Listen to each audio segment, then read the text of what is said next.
favor? Commissioner Williams. Aye. Commissioner Kern. Aye. Commissioner Woods. Aye. Commissioner Gillian. Aye. Commissioner O'Connell. Aye. And Commissioner Robbins. Aye. Okay, that's been approved. Approval of agenda. I move for a motion to approve today's agenda. Move to approve, Commissioner Woods. Okay, is there a second, please? Second, Gilliland. Okay. All in favor, the roll, Commissioner Williams. Aye. Commissioner Robbins. Aye. Commissioner Kern. Aye. Commissioner Woods. Aye. Commissioner Gillian. Aye. Commissioner O'Connell. Aye. Okay, the agenda's been approved. Ask for approval of the minutes of the March 8th, 2021 meeting. So moved, Commissioner Kern. Okay, is there a second? O'Connell seconds. Second. All in favor, we'll do the roll. Commissioner Williams. Aye. Commissioner Robbins. Aye. Commissioner Woods. Aye. Commissioner Kern. Aye. Commissioner Gilliland. Aye. Commissioner O'Connell. Aye. Aye. Okay, great. Approval of the consent agenda. Please note that items on the consent agenda will be voted on a single time. No individual public hearing will be held, nor will the commission debate these items unless a member of the audience or the commission requests that the item be removed from the consent agenda. Are there any items on the consent agenda that need to be removed, please? Or require further discussion? Mr. Chair, can I remove item K, please? Item K. Okay. Okay. We will, are there any other items? Okay. Commissioner O'Connell, will you make a motion to remove item K? I'd like to remove item K from the consent agenda, All please. right. And is there a second, please? Second, Commissioner Woods. Okay. Okay, we'll do the roll. Commissioner Williams. Aye. Commissioner Robbins. Aye. Commissioner Kern. Aye. Commissioner Woods. Aye. Commissioner Gilliland. Aye. Commissioner O'Connell. Okay. Aye. All right. Okay, so we'll read the consent agenda and vote for it in totality. Item A is a mandatory referral 2021 M004AB001, a request for the abandonment of a portion of right-of-way and easements along Forest Ridge Drive from the southwest portion of parcel 08709004700 northwestward to the dead end point requested by CS Design Group. Item B, authorize the removal of valet zone at 154 2nd Avenue North. Item C, authorize the removal of a valet zone at 6th Avenue North at Union Station, requested by Metro Public Works. Item D, authorize the removal of the valet zone at 166 2nd Avenue North, requested by SP Parking. Item E, authorize the removal of valet zone at 701 Drexel Street, requested by Metro Public Works. Item F, authorize the removal of the loading zone at 115 27th Avenue North, requested by Metro Public Works. Item G, authorize the removal of the loading zone at 1621 Church Street, requested by Metro Public Works. Item H, authorize removal of the loading zone on the south side of Elliston Place between 24th and 25th Avenue, requested by Metro Public Works. Item I, authorize no parking any times on both sides of Page Road from Belmead Boulevard to Forest Park Drive, requested by Councilmember Henderson. Councilmember Henderson is with us. Thank you, Councilmember. And item J is authorize the reduction in speed limit on Laverne Couchville Pike from 45 miles per hour to 40 miles per hour from Maxwell Road to Murfreesboro Pike, requested by Council Member Lee. Is there a motion to approve, please? Commissioner Woods, move to approve. Okay, is there a second, please? Williams. Second, Commissioner Kern. All right. All in favor? Commissioner Williams, Aye. Commissioner Robbins, Aye. Commissioner Kern, Aye. Commissioner Woods, Aye. Commissioner Gilliland, Aye. and Commissioner O'Connell. Okay. The consent agenda has been approved. Commissioner O'Connell, item K, authorized police parking only on both sides of KV Korean Veterans Boulevard from 6th Avenue to 8th Avenue South. You had asked for this item to be pulled.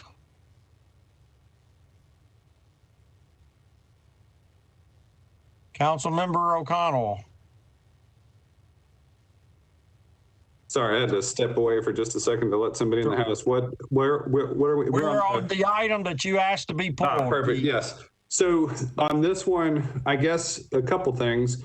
First question is, what is the current parking arrangement for MMPD at Central Precinct? Mr. Baggett, can you authorize the cell phone number 4980 to speak?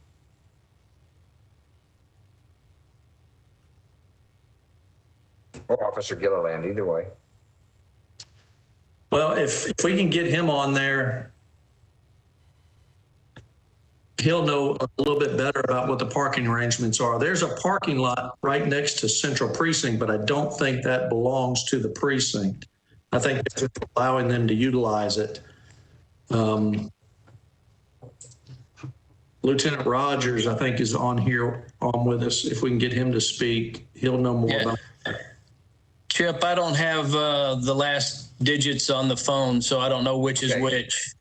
I see his name. He's actually got, he popped up as a name. I thought he was on a number. Ben Rogers, please. Okay, he doesn't come up as anything. I can't make him a panelist. I can't unmute him.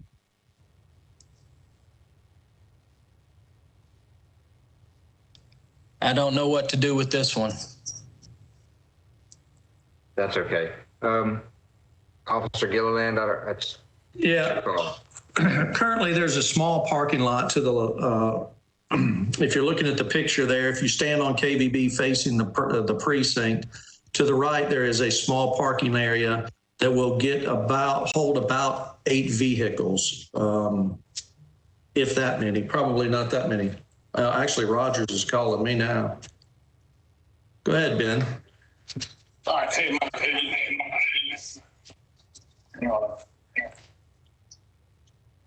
okay, I have y'all on my desk. Can you hear me now? Yes. Okay. The current parking situation, when they built the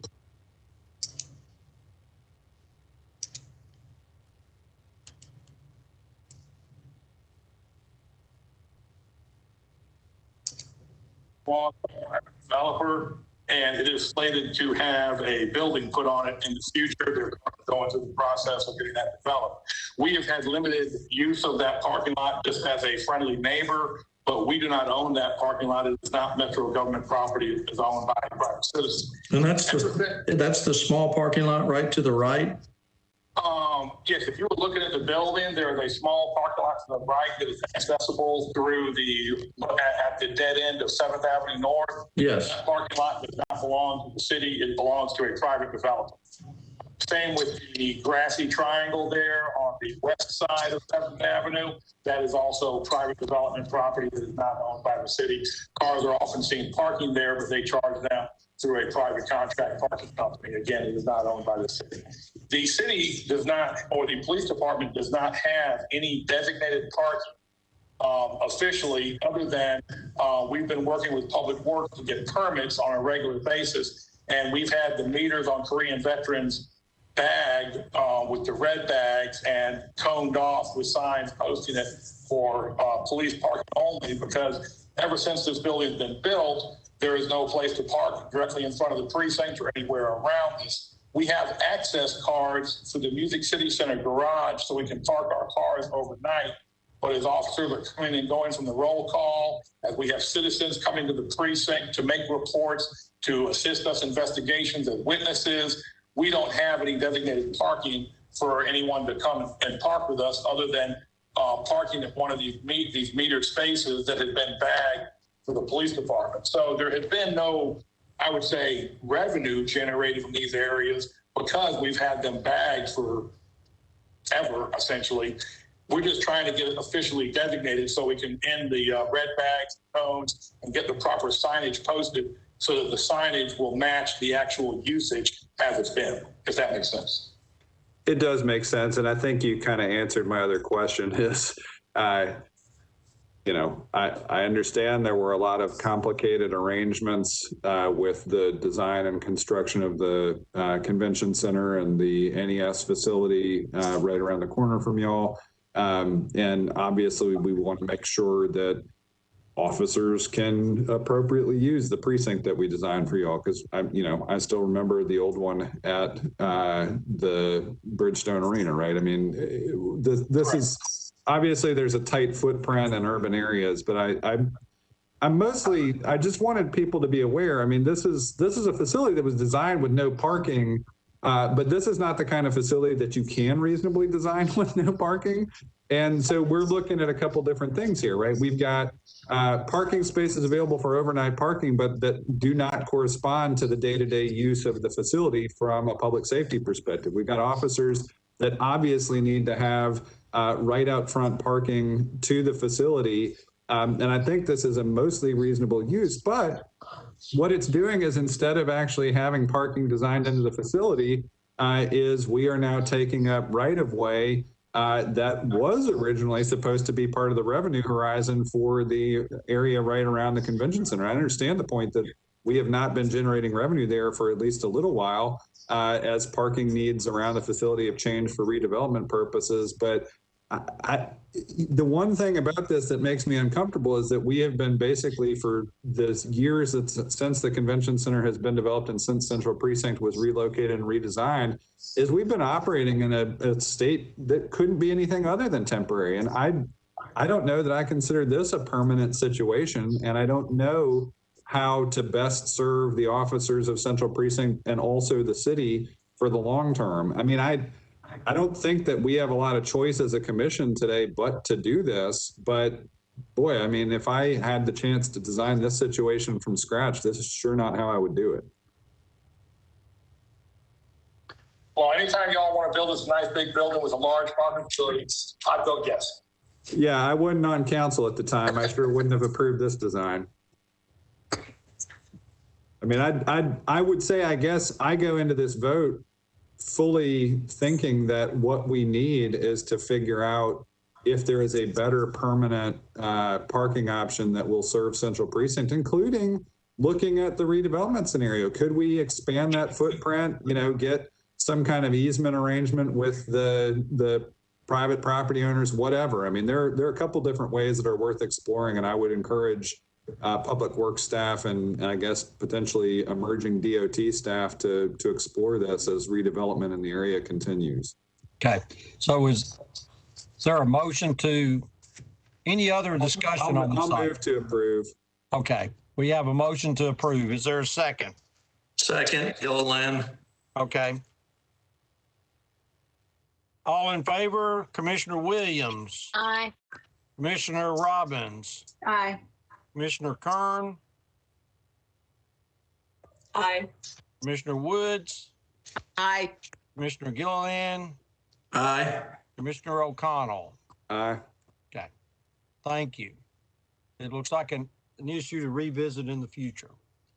All right. The next item on And actually, to that point, Mr. Chair, could I actually ask for a report from staff about current status of redevelopment and any opportunities for easements in this area that could create a longer short-term solution that does not involve public right-of-way. Mr. Knopf? You've got it. We'll package it in a way for you, Councilman, and we'll also package it in a way to present to the commission. Appreciate that. So yeah, I'll get with our development group. We'll bring you back something. Okay. Excellent. Thank you so much. All right. Thank you. All right. The next item is item A, new business, request for a passenger loading zone at 1403 Caldwell Avenue, requested by the Catalyst Design Group. I guess we'll take these one at a time. I think this is for a new dorm that Belmont is constructing. Is anybody from Catalyst on the call? Yes, sir. This is Caleb Paul with Catalyst. Is this for the new dorm? Yes, sir. That is correct. This is for the new Caldwell dorm. I don't know. I sent Diane our current site plan. I don't know if that was part of the meeting documents. Okay. But those houses that you see to the south of Caldwell are already gone. Yes. And, no, there's already a hole in the ground and concrete coming up out of the ground at the present time. You are well aware of what's going on in that area for sure. Yes. Okay. Because typically all these dorms have a loading zone designed into them, kind of a curb cut in the street. Is that correct? Historically, I know that there are a few locations where that's the case. This one, the site did not really permit that. Okay. So we are proposing to remove 3 parking spaces and replace them with a ride share. This is per a approved traffic study by KCI Technologies.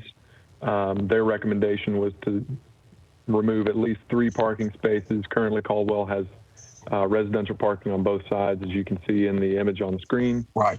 And replace them with a ride share drop-off zone, which is certainly something that's important with a dorm use. All right. Is there a motion to approve? O'Connell makes a motion to approve. Okay. Is there a second? Second, Commissioner Kern. All right. Commissioner Williams. Aye. Commissioner Robbins. Aye.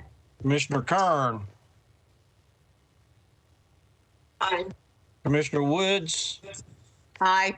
Commissioner Gilliland. Aye. And Commissioner O'Connell. Aye.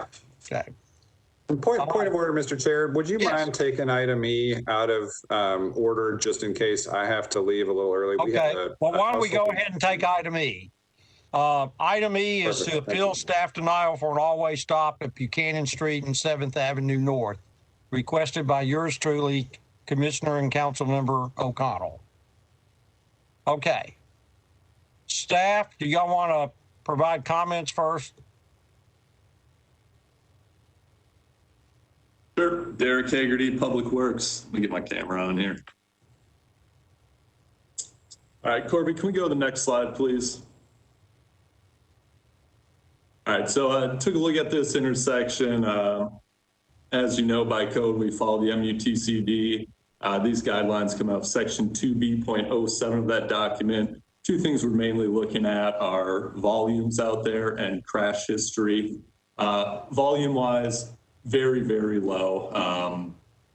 Well under the thresholds we look at, 300 vehicles per hour on the major street, 200 vehicles, pedestrians, bicycles per hour on the minor street. That intersection as a whole, probably under 200 vehicles from both directions. Crash history, really no crash history to report. Looking at Mmpd files, I think in 2018, we had a crash out there, which was someone backing out of their driveway nearby and hit a car going through it. I don't really consider that correctable by an all-way stop, but so that's kind of what we're looking at. Not warranted based on volume or crash history.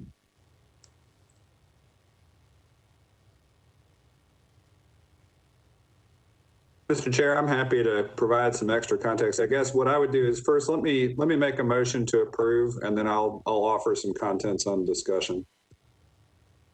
Okay, we are approving the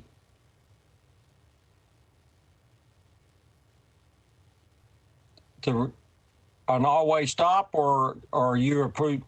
Yeah, I would like to move to overturn the staff recommendation of denial for an all-way stop. Okay. All right. Is there a second? Second, Commissioner Woods.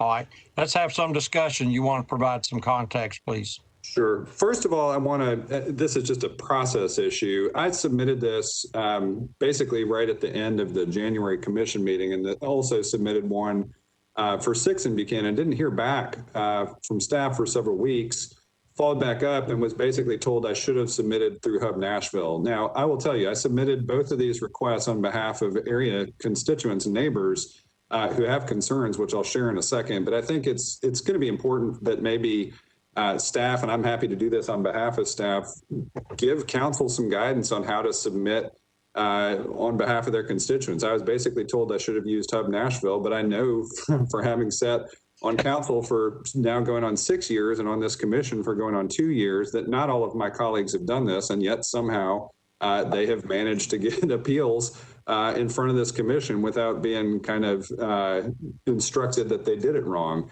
So I'd like to make sure that we have clear communication between the Metro Council and the Metro Council office, as well as Public Works staff, because I feel like I sent in a request that basically got ignored for weeks with nobody telling me I had done anything wrong. And I think that's something, especially for a council member who sits on this commission, is an unacceptable way of doing business and an unacceptable way of communication. And I think we need to do much better to serve the public, but also to serve the council and make sure members can serve the public appropriately. So I'm happy to work with staff after this meeting to work on how to communicate with council members, the best way to get requests in front of this body. Now, as to this intersection in particular, this is probably the more important of the two intersections. There is a long stretch of Buchanan that you cannot see on this map that runs without a stop sign. And so basically you get Buchanan, you would ordinarily say that wouldn't matter because everybody would be connecting. Just at the west end of this picture is Roselle Parks Boulevard. So it would sort of make sense that you come all the way down to Roselle Parks Boulevard there. The problem is that this stretch of Buchanan actually dead ends into Roselle Parks Boulevard. So almost no one is going through westbound on this intersection to get to that dead end. What inevitably happens is westbound motorists stop as if there's already a stop sign there because they're expecting one, because they see up ahead of them a dead end. So what we have seen for years in this neighborhood, and it got even worse once the cottages on that northwest block were added, you can see a private alley that became basically a drive strip gets up there. So now you have eastbound traffic coming into that intersection, almost always headed south on 7th Avenue North to get out to the outlet at Garfield, or westbound traffic coming down Buchanan, never going to the dead end, but instead going again southbound.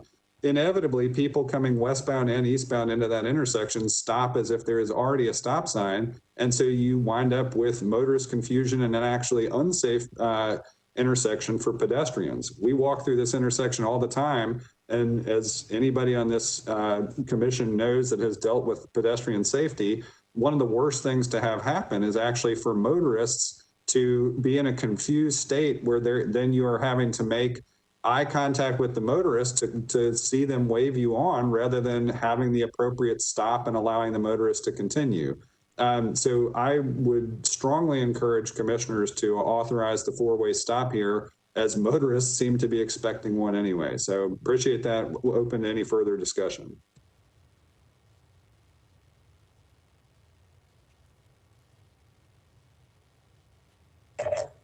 I have a question maybe for Derek and Chip, and I know you guys sent out the kind of overview of crosswalk warrants, but it seems, or not crosswalk, sorry, stop signs. It seems like there are a lot of situations that just like this one where there's confusion, for example, based on the street layout that aren't really captured in MUTCD.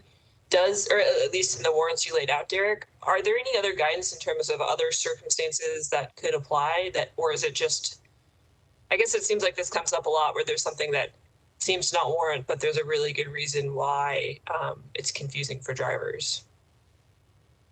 No, there certainly are other qualifications, left turn conflicts, high pedestrian generators nearby, high levels of pedestrian traffic, sight distance issues, and our staff looks at those also when they're out on the field. Got it. And so are those more, I guess, qualitative or than quantitative for the most part? That would be the good definition. Those are certainly more qualitative than quantitative. I think as we'll get to, well, I'll wait till we get to the end and we'll talk about always stop warrants a little bit more. Okay. So I'm happy to stand out there with any member of staff or the commission, and we can probably just stand there for less than an hour and see somebody stop voluntarily, expecting there to be an always stop. And I will say, as a person who goes into this neighborhood for reasons, I have done exactly that on Buchanan Street. Stopped, because that's the expectation. So, I'm just going to go to your point. I'll just add this, Commissioner Kern and Councilman O'Connell. That's exactly the battle we face, and that's why we're developing a new policy for always stops. MUTCD is very tight on what they recommend, and their warrants, traffic signal warrants are the same, very tight, and we're fortunate to have this body here for appeals, but when you have people coming in, I remember the case we had out at I forget the name. I think his name was Joyce, the signal at Joyce Lane or whatever. You know, the warrants didn't get met, but there was a little girl that got hit. I don't know if you remember her coming into the commission. Yes. So we are developing a policy that, I don't want to say loosens it up, because we never want to sacrifice some of the things we need to look for, but nailed it, Commissioner Kerwin, that sometimes these numbers tighten us down so far that where John Green is stopping in the middle of the neighborhood when there's no stop sign, that's not a warrant. But maybe it just makes sense for us to take a look at it. And I thank commissioners for listening. I mean, this has been a constituent concern on an increasing basis since we've had higher traffic after the introduction of the cottages into the neighborhood. So this, all four corners are kind of fleshed out now. And so we're just seeing more motorists. There's been also, too, if anybody's familiar with this, just a lot of infill development in through this area, which is compared to what it used to be like. Is that also correct, council member? I can confirm that, Mr. Green. Okay. Okay. All right. We have a first and a second. Without any further discussion, we'll call the roll. Commissioner Williams. Aye. Commissioner Robbins. Aye. Commissioner Kern. Aye. Commissioner Woods. Aye. Mr. Gilliland. Aye. Commissioner O'Connell. Aye. Okay. You got your always stop. Thank you, Okay. Mr. Chair, and thank you for letting us depart from the original order, and we can go back to it now. Thank you. All right. We'll go back through here. All right. We have more items from your district. Item B is a request for a 250-foot loading zones on the east side of 3rd Avenue South at Elm Street, requested by L.C. Sobro. Okay. Is anyone from the developer on the phone? Diane Marshall, are you on the call? Yes, I'm on the call. This is an apartment complex that is requesting a loading zone, 2 loading zones on 3rd Avenue North. They're located at 209 Elm Street. The reason why they need these loading zones on 3rd Avenue is because the doors that access their elevator entrances are located on 3rd Avenue North. And that's why they're requesting these zones to be on 3rd Avenue North. Is this 3rd Avenue South? 3rd Avenue North. Okay, because the thing says 3rd Avenue South. The request says 3rd Avenue South. Yeah, it's got to be south because this is Sobro. This is Sobro. Can you zoom that picture out, Corby, please? Okay, you're right. It's 3rd Avenue South. I apologize. No, that's okay. I just want to make sure we're clear My mistake. I apologize. when we're approving.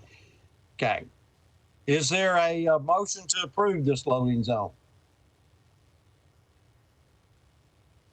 I'll make a motion to approve. Okay. Is there a second? I'll second Commissioner Kern, but I do have a question. Okay. Ask away. We have a first and a second. We'll have discussion. This is a question for staff. There are obviously a lot of more and more loading zone requests these days, and I was just curious if there has been any recent review or update to the loading zone policy, is there a fee for loading zones, or is it just as many loading zones as anybody wants anywhere in the city? I guess that would be helpful since with all the Lyft, Uber, everything, it seems like they're much more popular than they used to be. To the code, there is an annual fee for every loading zone, plus they also are charged with an installation fee based on the number of posts that are installed. And that post installation is a one-time fee only. Okay. It's also your lucky day, Commissioner Kern, that we're getting an update on the cord parking. Remember that one? We're getting that in just a few minutes. And Mr. Chair, that was going to be my follow-up question to Ms. Kern's question was, how does this interact with the cord program? And it sounds like we will get that update. But as soon as Ms. Kern's done with hers, I do have a follow-up question as well. Okay. Ask your question, Councilman. Yeah, I just want to make sure Ms. Kern got satisfied with her answer.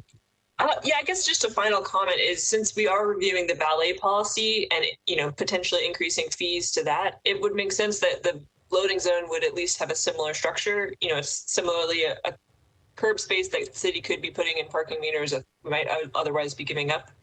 So I would love to really be able to see an update to those fees, or at least see comparisons so that it's in alignment with the valet. So it's not, when we increase the valet fees, it doesn't become totally out of whack with what the loading zone fees are as well. So just making that highlight, and hopefully we can talk about that in the future. Yeah. Commissioner O'Connell. Thank you, Mr. Chair. My question is actually also related to the right-of-way on 3rd Avenue South as a whole. I had gotten some guidance from planning recently on, this is supposed to be one of the core bikeways downtown. And so how does the implementation of this loading zone affect on-street right-of-way, and how does that affect compatibility with final implementation of that core bikeway project running through downtown on 3rd Avenue South?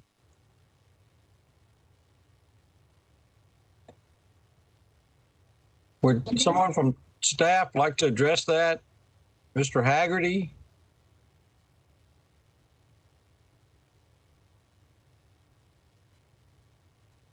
This is John Bogosian at Public Works. Okay. I am aware, to Councilman O'Connell's point, I am aware that the MCSP does call for the final bill out of 3rd Avenue in this area to include removal of on-street parking and the installation of conventional bike lanes. I believe the loading zone is outside of the right-of-way. No, actually, that would be in the right-of-way. Yeah, that's why I'm asking. I would be very reluctant to create a loading zone that impeded mobility if there's a way to avoid doing that. The curb and gutter should be placed outside of the pavement necessary for the bikeway. I believe this likely would be in the grass strip behind the curb. I don't have the plans in front of me to answer your question. Mr. Chair, could I update my motion to defer for one meeting so that staff can clarify that issue, please, before we approve this? All right. Is there a second on the deferral? Second, Glenn. Okay. All right. So let's, is there any further discussion of this item? I think we'll vote on the deferral. Commissioner Williams. Aye. Aye. Commissioner Robbins. Aye. Commissioner Kern. Aye. Commissioner Woods. Aye. Commissioner Gilliland. Aye. Commissioner O'Connell. Aye. All right. So this item has been deferred to the next meeting. we can have some more details, particularly maybe on, I guess we'll get that later with the Cord parking project, but I think some questions have really been asked about loading zone policies to get addressed. Item C, a request to remove the parking meters on the south side of Church Street from 15th Avenue to 19th Avenue, requested by Metro Public Works. Says, is Derek Haggerty going to address this issue? This is Diane again with Public Works. So we're doing some modification to some turn lanes on Church Street. And in order to accomplish that, we're going to have to remove parking meters to accomplish that. Okay. What's the modification or what's the plan, please? Chip, do you have the information on that? So we're required to provide a certain lane width, 9 feet, 10 feet, 11 feet on Church Street. We're trying to put in some left turn lanes at the intersections where the signals are. And where we're putting in the left turn lanes, the tapers for the left turn lanes require us to move a few of the meters. Not all of the meters are going to go. Diane has the numbers of the meters themselves, but it's just so we can put in left turn lanes at the traffic signals. Any other discussion of this item? Well, I was curious, have you spoken with the businesses? I know those are used pretty, probably not this year, but in normal years. I imagine all the businesses along Church rely on those. Got a good memory. Yes, we've been there, done that with a few of those businesses about parking, and we did touch base with all the businesses along there, and the ones that expressed concern are keeping their parking. Say that again, Chip. The ones that have expressed concern about the project, they keep their parking. We're not taking their parking. Okay. The meters that we are removing, the people have agreed to do so for the turn lanes. I'm sorry if I'm breaking up. Let me know if I'm breaking up. I'll turn off my video. Okay. All right. Any further questions? Is there a motion?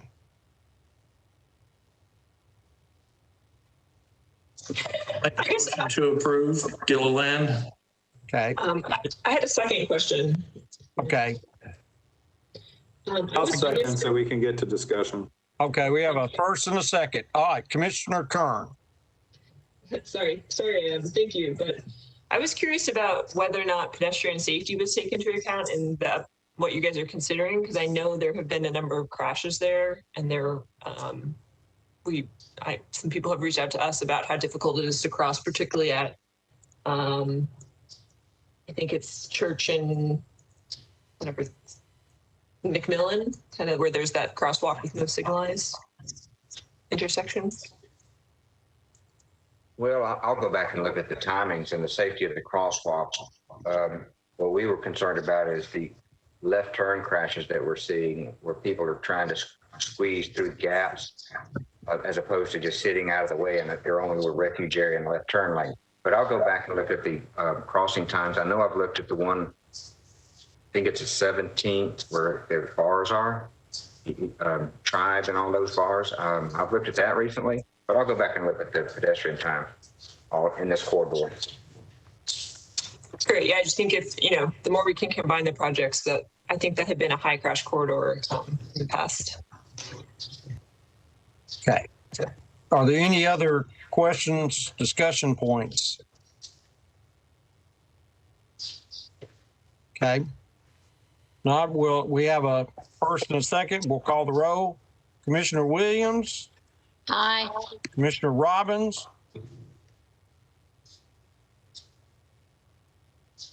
Commissioner Kern. Aye. Commissioner Woods. Aye. Commissioner Gilliland. Aye. Commissioner O'Connell.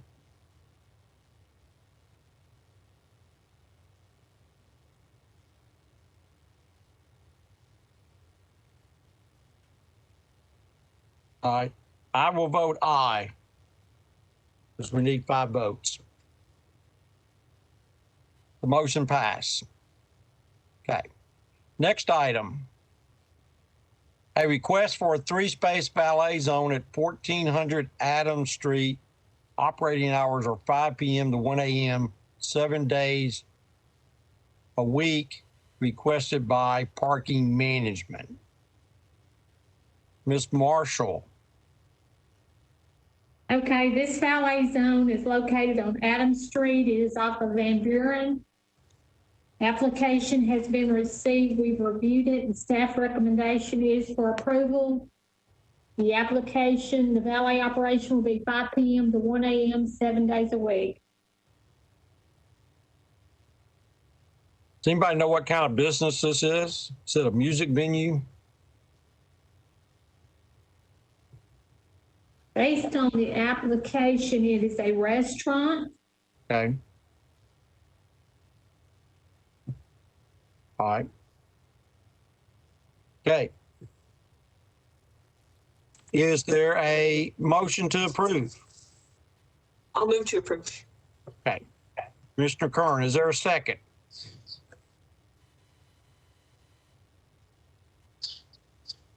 there a second?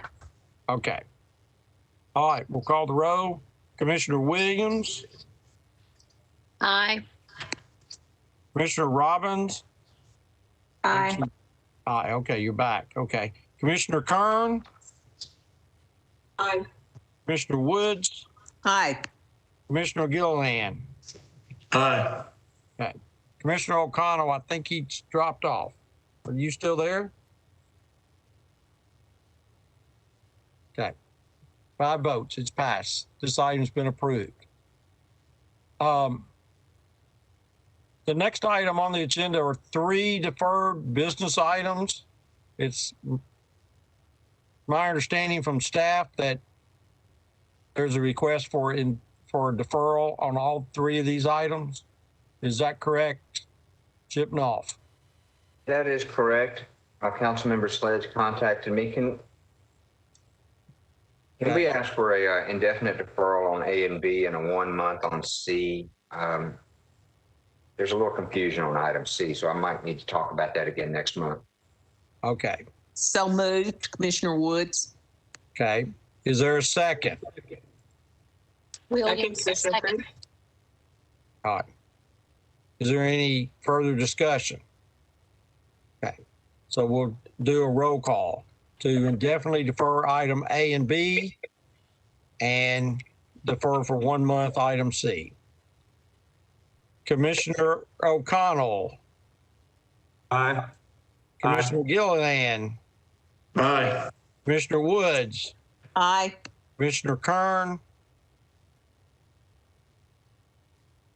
Commissioner Robbins. Commissioner Williams. Aye. Okay. The items have been deferred. Okay. We're now to other items. An update on the recent speed limit ordinance. Staff was going to give us an update on where this stood. I think it's been passed by council. We're looking for, it's been passed by council where we are with implementation. Update, please. Derek Hagerty, Public Works. Corby, can you go to the next slide, please?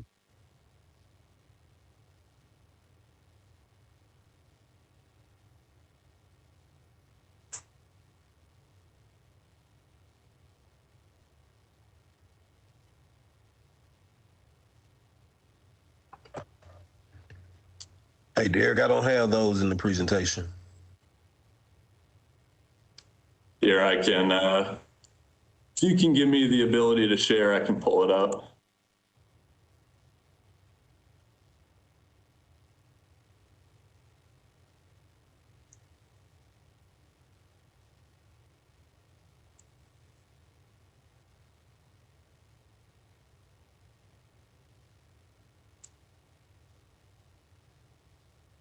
Okay.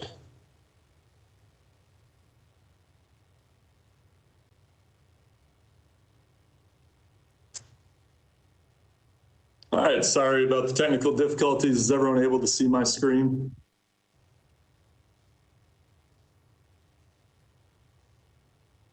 All good, Derek, on my end. All right, perfect. As the chair stated, the legislation to reduce speed limits on locally classified streets in the USD passed a couple months ago. We're looking at lowering those streets from 30 to 25 miles an hour. Anything already at 25 is staying at such. Anything posted lower at 20, 15, or 10 miles an hour is also staying as such. The kickoff event was held March 23rd in North Nashville over by Hadley Park. Mayor's office spoke, Walk Bike Nashville representative from Public Works, and we did the first ceremony to swap out the first sign there at 31st. Since that time, we've swapped out 922 25-mile-an-hour signs. Our crews are following the brush route pickup schedule starting in zone 10 and 5. The map in front of you see here is available on the Public Works website. We have a speed reduction webpage, and this website will be updated as we go. Red areas mark ones where all signs have been swapped out. Blue is where we're currently working. So you can see 3 of the 12 districts have been completed. Speed zone 6 will be completed by the end of this week, then we'll be moving into 7 and 12. So nearly a third of the way done if you go by zones. Initial estimate was that this would take 4 to 6 months. At the pace our crews are currently working, we should definitely be on the lower end of that. As we continue to go, obviously we'll update the website. That's really the update I have for you. And if there's any questions, please let us know.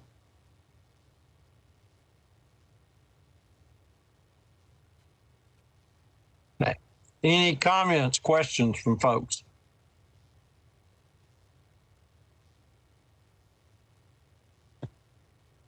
Okay. Thank you for the update. Okay, the next item, update on the Cord parking project. I think that also goes to you, Mr. Haggerty. That does. So just a quick recap. The goal of this program is to improve coordination, safety, compliance, and convenience of commercial loading zones within Metro's downtown area. So to go back to some of the questions raised earlier, any new loading zones at this time will not be incorporated into the Cord program. This is simply a pilot running through July 31st. Obviously, if the results are favorable, if the commission, the administration deems that this pilot is working, that's useful to the city, we'll have the option to expand it. At this time, though, no new loading zones will be added to this without obviously coming to the commission first and probably throughout the duration of this pilot. So to recap where we've been, back in December, this commission adopted interim regulations for the pilot program. January 24th, we did a 1-week study of a few chosen zones. I'm going to share that information first. We had cameras up for a week period to really capture what exactly is happening at these locations. And February 1st is when we launched the smart loading zones. So we're a little over 2 months into this 6-month pilot. And I just do want to make clear that this information I'll be sharing now is to really set up our follow-on evaluation. In late May, early June, we'll be conducting another study to see the changes in compliance and use of these zones. So I just, some of these numbers, it'll look like maybe action is needed right away, but we just really want to see the effects of the pilot before we suggest any changes. So first off, I just want to share the information that we received through the cameras. Obviously we have some pretty tight code in Nashville regarding the use of cameras in the right-of-way. So this is really just a snapshot of the information that we received. We had a contractor go out, film these locations for 7 days, and they actually broke down this data by vehicle type, what they're using the curb for, the count, and an average duration. So as Metro Nashville, we're not receiving the video in this case. This spreadsheet expanded a little bit is really the results that we're receiving. So I'm gonna break this down a little bit to present to the commission in a way I think is a little easier to take a quick glance at. So we looked at 3 locations as part of this evaluation. The first loading zone was on Union between 4th and 5th Street. what we saw there during this time was that there were 27 vehicles using those loading zones for their loading purpose. The opposite curb, which is a travel lane, had 66 vehicles loading in that area, an area where loading is not authorized. Now, what we're hoping with this pilot is that some of those vehicles will shift to this other corner, but it's also probably a future question for this commission. You know, do we have loading on the correct side of the street down there? Is parking on the correct side? And that's what this level of information, it really allows us to make intelligent decisions on. You can also see non-loading activity. That's vehicles that are not engaged in loading activities, you know, sitting there for parking purposes. There's a Subway sandwich shop right there, you know, potentially customers there or just people visiting Broadway. Next location we looked at, you know, we see somewhat similar numbers. Rep John Lewis Way, there's 2 spots just south of Union that are 24-hour loading zones. Here you can see similar. There is absolutely loading activity taking place there, but it's outpaced by the non-loading activity taking place in those zones.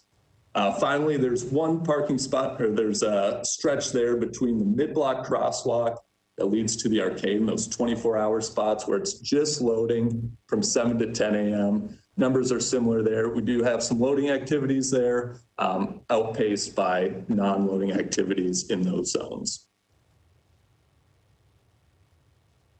Actually, before I move on, I just do want to say one of the greatest they have a lot of challenges. One of the biggest challenges our parking enforcement team faces, really specifically with loading zones, is how to tell if someone's loading or not. Very difficult task unless you sit there for a few minutes and observe.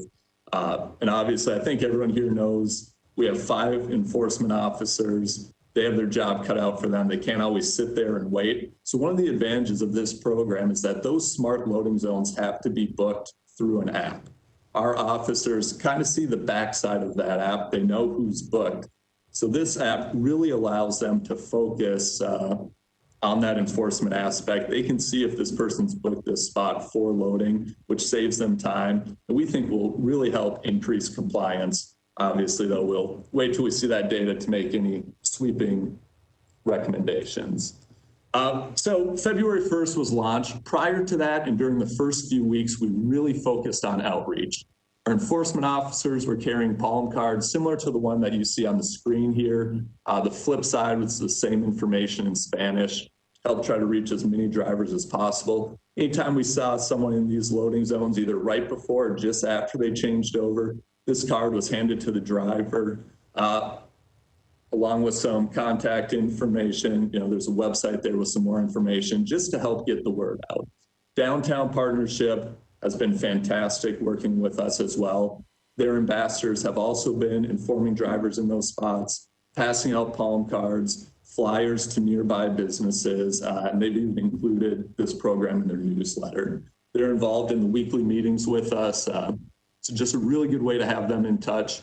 Cord is actually the company that granted us this grant, and they've been working very closely with us as well. Their staff has been reaching out to fleets directly, leveraging their contacts through this program in other cities to reach out to management. So for the first 2 weeks of this program, outreach was the main component. We didn't start ticketing until 2 weeks into the program, so there was a grace period. And outreach is still, you know, really an effort here. We know traffic is down a little bit in downtown, so there's some drivers that are probably not down there as much as they would normally be. So we're really making sure before drivers get that first ticket, they're at least informed of this. So a quick snapshot of where we are so far. In the 2 months that this program's been running, we've had 104 bookings. Average dwell time, you know, vehicles are there for an average of 40 minutes. In that time, we scan any vehicle that's in those spots. If they're not booked, we're able to save that license plate number so our officers know if this vehicle's been there before, if they've already received a warning. You know, this is something new to Nashville. Early on in this process, we can forgive ignorance of these new regulations a little bit, but once we start seeing repeat offenders, that's when our officers start ticketing. So a look at that, the ticketing part, February 21st was really when we started with that. Issued 148 tickets since then. And I just wanted to include this chart here because you can see these are our scans of unauthorized vehicles. So you can see early on in this process, we had a lot of vehicles not authorized in this spot. As our officers have continued to educate, as Downtown Partnership has worked with us, we're seeing fewer of those vehicles engaged in non-loading activities or not paying in those smart loading zones. That's a trend that we hope to see continue. So next steps, we are going to do a continued education enforcement, putting an extra officer down there for the last 2 weeks in April. Now that traffic's picking up, just to be able to hit these spots twice an hour, to let drivers know what's going on as business picks back up in the downtown area. Make sure that education piece is there. That second data collection period will come through in late May, early June. Then we'll have a chance to really see how our compliance numbers have changed, hopefully for the positive. The pilot does conclude July 31st, and we have the option with CORD to go into a revenue share option going forward, or release an RFP for a different company if we want to see this continue in some form. And to go back to some of Commissioner Kern's comments early, as far as a citywide, study of loading zones, the planning department is getting ready to kick off I'm probably going to butcher the name on this, a downtown neighborhood traffic study, which is going to take a look at a lot of things in this area, including our use of curb space. In this area that we're looking at, 9% of the curb space is designated as loading zones. That is pretty high compared to some of our peer cities. In the central business districts of Seattle and Washington, D.C., that number is at about 3% of curb use for loading zones. Chicago, inside their inner loop, it's at about 2%. So there's probably a question as to, is this the best use of our curb space? Are we locating our loading zones in the correct space? In the past, a lot of these decisions have been request-based, which, that's good. We know businesses nearby are having loading. They're looking for that space. But there's a chance, if we can go in, get some very good data, whether that's by using video camera or whether that's just by flooding the street with people standing on corners writing down what they're seeing, that's probably the kind of information we need to be able to bring this commission to make intelligent decisions as to where we place loading zones in this city. I think that's all I have at this time. I'll open it up to questions here, but I do just want to say we're going to know a lot more after we come back with that next set of data and compare it to what we had previously. That first set of data was collected late January, so we were expecting volumes to be lower to begin with. That's really looking at compliance numbers. And we should have a better idea, as tourism picks up, restaurants, bars will be busier, there'll be more deliveries in the coming months. So with that, I'll conclude this presentation and open the floor to questions. All right. Thank you, Mr. Haggerty. I'll make this one comment before questions. Having been on the commission for over 10 years, this is probably the most data that I've ever seen on a particular issue. So this is very encouraging for what we can do in the future. Is that correct, Mr. Haggerty? Some of this technology? Yes, that is correct. And, one of our challenges, is with video collections, one of the best ways for us to get a large amount of data with little staff time. And I think we've shown going through this process, we can run that through council. If members understand what's going on, we're able to get this legislation passed. Obviously, though, getting that resolution approved, it's a little bit of effort. So we're hoping going forward, Public Works will be able to look at ways to collect specifically traffic data, pedestrian data, maybe without going through council in every instance. Okay. Any other questions for Mr. Haggerty? This is Commissioner Williams. I have a question. Would tag recognition be a possibility of, because I know there's been some discussion about utilizing tag recognition technology. Would that be something that would be applicable to this? So specifically with the CORD program, it would not. Using their phone app, for this process, that's not something we'd be able to do. The way this works, drivers book these spots ahead of time. They pull up. Our officers receive a ding on their phone saying, hey, someone's reserved this spot. They're going to park there. If there's an unauthorized vehicle there, the drivers can also send that to our enforcement team so they can respond, have that vehicle move. But there is really no, I think at this level, benefit to a license plate reader of some sort. With this particular program, I'm sure in the larger parking world, which I've really just started dipping my toes into with this program, there's certainly applications for it. Okay, I have another question. Would you mind going through what the process is if somebody, in terms of ticketing? I mean, how is that handled? How is it paid? Have they been paid? What kind of revenue is being generated as a result of this, just under this particular pilot? Right. So I'll start by saying, the goal of this program is not to generate revenue. The fee involved is really just to ensure that only people that need this space for loading are using it, and that there's motivation to cut down their time there. We want to get vehicles in and out as quick as possible so that they can serve these businesses. We can get as many trucks as possible in there. As far as the actual ticketing process, I'm going to bring in Diane Marshall, who's sitting next to me here and can give a lot more information as to that. Okay, in regards to parking citation, once a citation is issued, the citation is turned into Traffic Violation Bureau for processing and collection.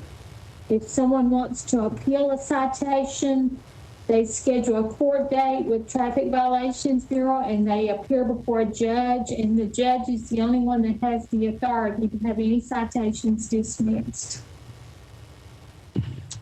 So is there a more efficient way of handling that? Because the tickets are not that much. And is there some means of doing that so that it doesn't have to pass through so many steps? The current fee for a parking citation for meter time expired is $25. The majority of the other citations are $25. There has to be a review process here in the Department of the citations that the staff issues to verify that the documentation is correct before it goes to Traffic Violations for their processing of the citation.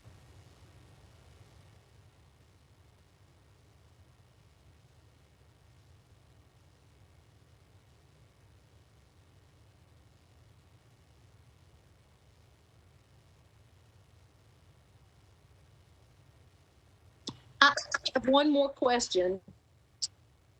Are there other platforms that might allow Metro to do this type of thing with loading zones and with parking meters? I can't say for certain, but I would imagine that there are. Parking management's a field that's really taking off, especially with advances in technology. So I have no doubt that there's software capable of rolling this all into one. And I think there's legislation being advanced through council that would allow us to put out an RFP that really encourages innovation in parking.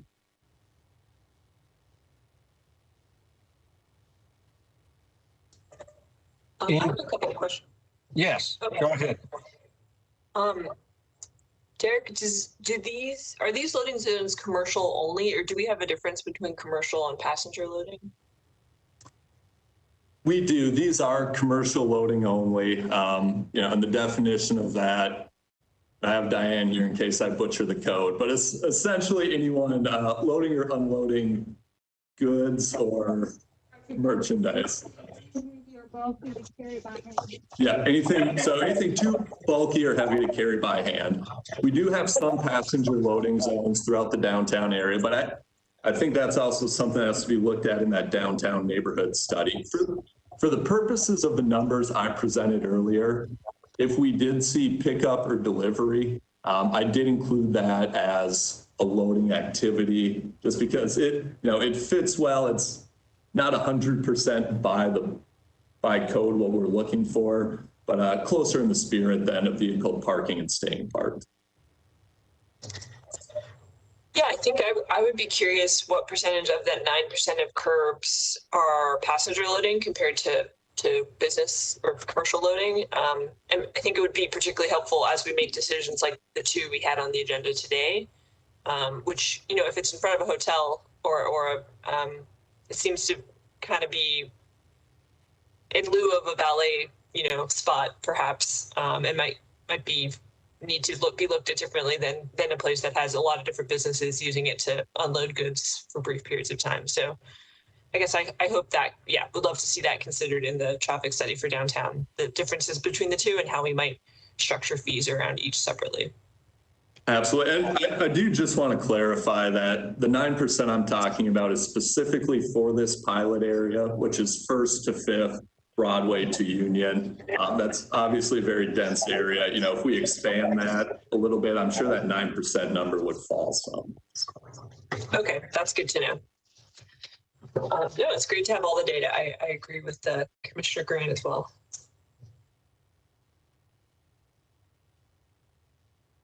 All right, thank you. That's a good presentation. Look forward to getting additional information. All right, the next item is the traffic calming and how it also relates to this always stop policy. We get a lot of requests for always stops at this commission, and we've heard many conversations. They're not traffic calming tools, but that has typically been the only quiver in the bow, as they say. So if you could speak to this, Mr. Haggerty, that would be great. Thank you. Absolutely. And I know an always stop policy went out, I believe, earlier in the week as part of the packet, but we did receive some notes on it, and we are going to have to review it before we're ready to fully present in front of this commission and the public, specifically about how we'll go about capturing data for pedestrians. It's kind of where we run into that video versus staff resource, and we think the policy is good. Whether or not we have the ability to execute is another question at this time. So what I really want to address is what the chair just brought up, stop signs for speeding. Most transportation engineers will tell you there's not a lot to back up that stop signs actually slow traffic down. It's not really what our research shows. It can absolutely increase safety. It can increase pedestrian safety when it comes to crossing. Speed control, though, that's just not the best tool that we have. So I wanted to, extend the invitation here for this commission, if it is your desire, to take a look at the neighborhood traffic calming program and suggest some policy changes to that program. This program was originally adopted in its current form back in late 2018, early 2019, based on the Boston Slow Streets program. Boston, obviously a very different city from here in Nashville. So I think some of the policy translated well. Some of it could absolutely be approved upon. And to me, it just seems that this body is probably in a very good position to address, the issues currently existing in this program and the issues that are being brought to you through the community. So not looking to take any action today, really just looking to see if this commission would be interested in reviewing the policy around the neighborhood traffic calming program and making recommendations specifically towards the prioritization process as to how we select neighborhoods and the funding that we do per project. And to dive into that a little bit, currently in the prioritization process, We use a 100-point scoring system, and we look to keep this all quantitative. We want numbers that we can add up so that it's not Derek Hagerty feeling worse for this neighborhood than this one. So we go, with neighborhood A. We really want to put numbers behind it so it's transparent and it's really easy for people to see that, there's not specific favoritism built in. So how we currently choose neighborhoods right now, in that 100-point scoring system, 40 points is based on the crash history. We think this aligns well with the city's Vision Zero policy. Main goal of this, we want to reduce crashes to both vehicles and pedestrians and any other roadway users. 30% then is the measured speed versus the posted speed limit. So we go out in these neighborhoods, we put down tubes, collect that speed data. And the final 30%, we call neighborhood characteristics, and it's a combination of points for anything that either encourages pedestrians and bicyclists to go into the roadway or forces them into it. So there's points for lack of sidewalks. There's points for having bus stops, bus lanes, nearby schools, nearby libraries, nearby public pedestrian generators, just because that information is easy for us to collect. So that's really the prioritization project or the prioritization process. Once we have that list, we go from number one on down as far as funding allows to select projects. The other part of this then is the funding per neighborhood. Originally, this was set at $50,000, and in Nashville we have 35 council districts. So anything like this where there's funding involved, there's obviously a desire, to spread it around as much as possible. So I think the question now is, now that we've gotten 12, 15 projects in the ground, is 50,000 still the number we want to do? Do we want to do fewer projects, maybe at 100,000? I personally wouldn't recommend going less than 50,000, but if we really want to hit a lot of neighborhoods with just a little something, that is an option. So to sum this all up, what I'd like to do is put together a short report for this commission, if they're interested, to review some of the main policies of this program and make recommendations. With that, I'll turn things over to the commission and love to hear your comments on this. Okay, thank you very much, Mr. Hagerty. Appreciate that. Comments, questions? Well, I'm happy to jump in first. I have a lot of thoughts. I guess I would say generally, I think there's so much need, particularly with the reduction of the speed limits to 25 in neighborhoods. We've been hearing a lot from people that, this doesn't really make any difference unless the street design is changed or, some other change happens. And so I really wish there was a way, particularly around speed bumps, like the simplest version of traffic calming, to have a more streamlined and faster process for neighborhoods so that a lot more neighborhoods can get this traffic calming. I've seen some cities have, huge rollouts where they do 10,000 speed bumps all at once. That would be, I think, really great. I don't know if we're ready for that. The other option I have seen would be if it was something closer to what we have for the residential parking program. So if 75% of houses on a street want a speed bump, I think having a simpler process and then saving the traffic calming for the more complicated speed challenges. Some of them I think do require neighborhood roundabouts and more complicated things, but I think it would be really amazing to have an easier option for people, because as John mentioned at the beginning, we often get the requests for stop signs because there's no other option that we have available to offer people. And I know speed humps aren't currently in our quiver for the code, but if there was a way to get them added either through council action or through a program that where we could just refer people to apply for a simple, form and check with all their neighbors, I think that would go a long way to addressing a lot of people's concerns, and then allowing the traffic calming program to be able to really focus in on those bigger, more complicated projects that really need engineer thinking on how to address a really complicated issue. So I think the more we can figure out how to expand it to as many places as possible, the better. And I do think the prioritization based on equity is also really important. So I think if you were going to review that, I think adding in a score based on, equity, and I think there's some in Nashville Next and some other plans that could be transferred over to this would be an important effort, because it does require a lot of effort to apply. And so I think that disadvantages neighborhoods that are lower income or have, maybe less political capital. I'd just like to jump in.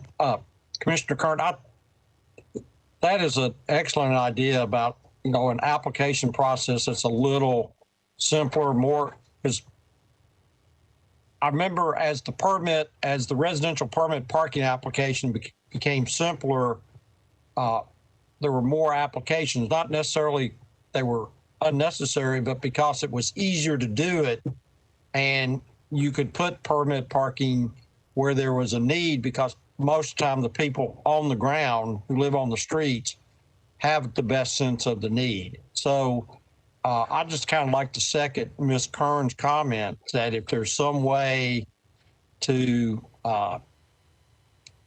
make this process a little bit simpler and, figure out some way to tier these things. Here's a simple request, a more complicated request, and the most complicated request. And maybe that's a good way to try to prioritize the funds.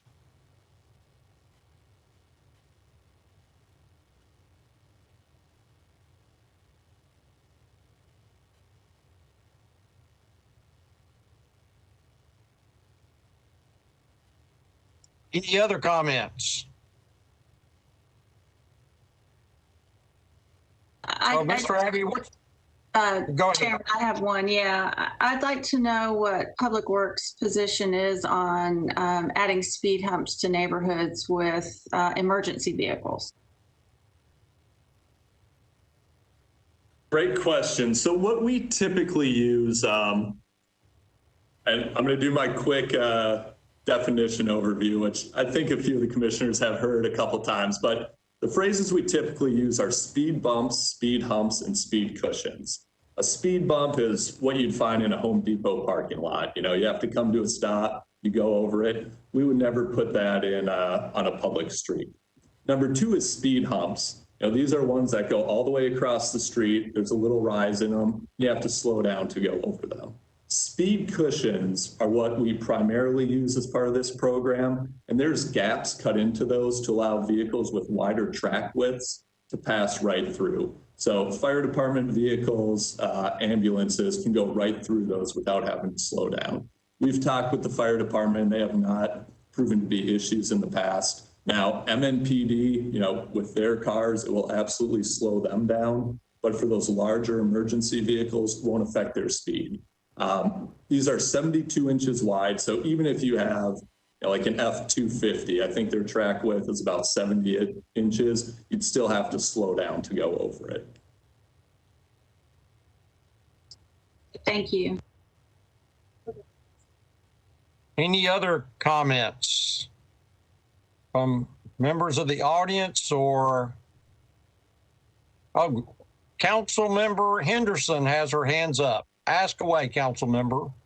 Thank you, Commissioner Green. I really appreciate you recognizing me. And in the absence of Councilman O'Connell, who I know probably had another meeting and had to go, I did just want to chime in with a councilman perspective as a Public Works Committee member. I want to thank Mr. Haggerty and staff for looking at this again and reevaluating this.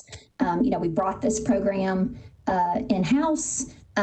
With this last capital spending plan, we have brought more funding to this program. And I would like to see in our budget cycle more staffing for this program. But what I would share with commissioners as a council member and a district council member in a suburban context, we get more comments, questions, requests. I mean, the queue for this program is like 100 applications deep. And so to Ms. Kern's point, all well made, all of which I concur with, I think we need to kind of figure out, absolutely keep equity part of the perspective, but there's, often kind of a suburban urban distinction. as far as, what are the tools. And then I also find there is sort of at this 50,000 level, I feel like there's a lot of projects that kind of fall through the cracks. Like they're kind of between traffic calming and a capital project. Maybe it's a neighborhood roundabout, a safe pedestrian crossing, but kind of looking at maybe sort of tiering this program as we continue to increase funding and really growing this in the context of a DOT. As you all know, this city is, 70, 80 years behind now on infrastructure. And, really this is our best return on investment to retrofit suburbia. So we have, and make those streets safer. But often what you have in a neighborhood, in a suburban context, is you've got this kind of ecosystem of all these streets in between a major, some collector streets. And, these two streets, these folks might work with each other and want to apply and talk, but you put speed cushions down on that street, that then just diverts traffic to another street. So I know Mr. Hagerty does a good job of kind of looking at the ecosystem and maybe consolidating some applications.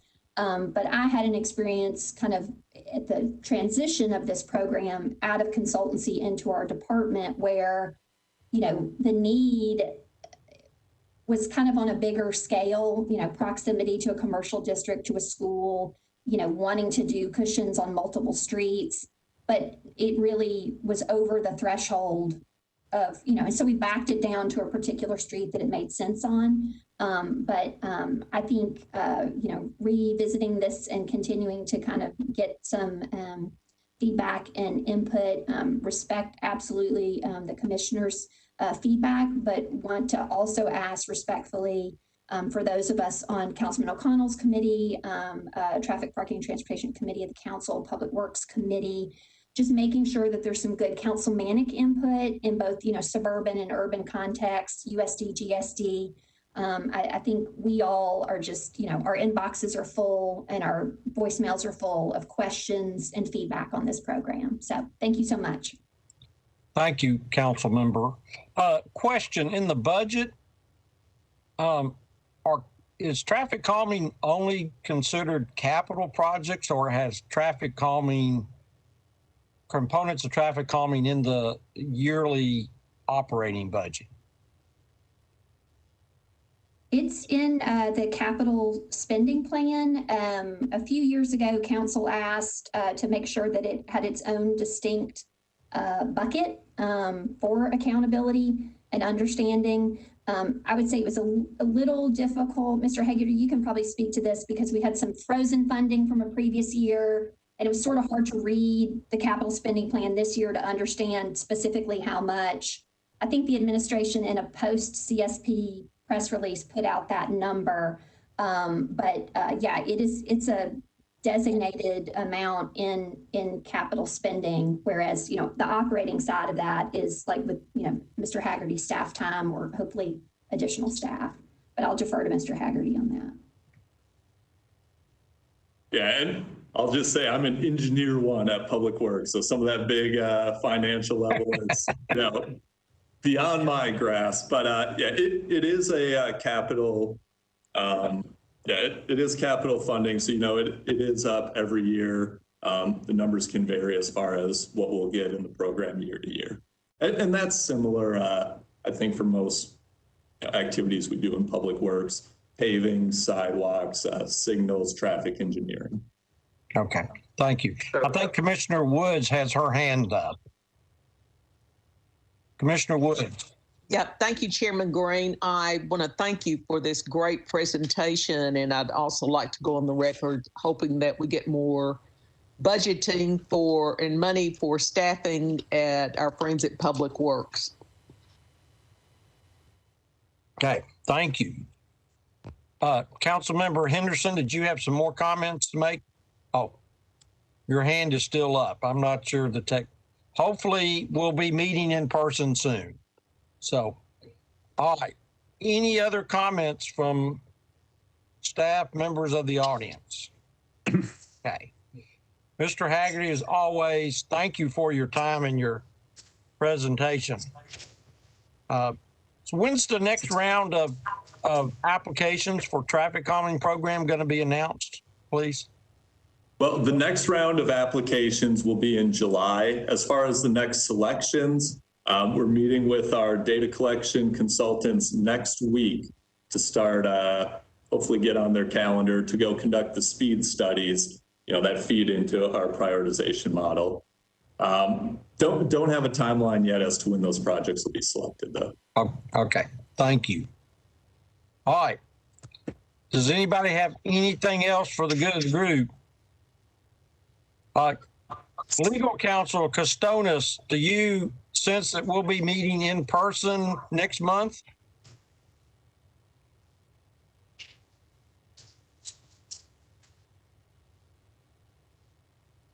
She may have gone away. Okay. Is there a motion to? I'm here. I'm sorry. I was just muted. Yes, sir. The governor's current executive order 78 that's allowing the electronic meetings is expected to expire on April 28th and not be extended. And so we've been instructed to tell our boards and commissions to plan on in-person meetings for May. Okay, great. Thank you so much. All right. Is there a, without any other comments, is there a, yes. Yes, Commissioner Woods. Yes, will you all send us, Chip, and attorneys, what our guidance is going to be? I mean, with mask wearing, all of that stuff, so we'll be in compliance. Yes, ma'am. Keep an eye on your emails and your phones. I may be calling you directly about it because it's a big step for us in the right direction. So, yeah, as soon as we hear something, you'll hear it. Right. Okay. Get those vaccinations. Thank you. All right. Thank you. Is there a motion to adjourn? Gilliland, make a motion to adjourn. All right. Is there a second? Second, Commissioner Woods. All right. All in favor, say aye. Aye. Aye. Aye. Aye. No opposed. Thank you, everyone. We'll see you next month. Thank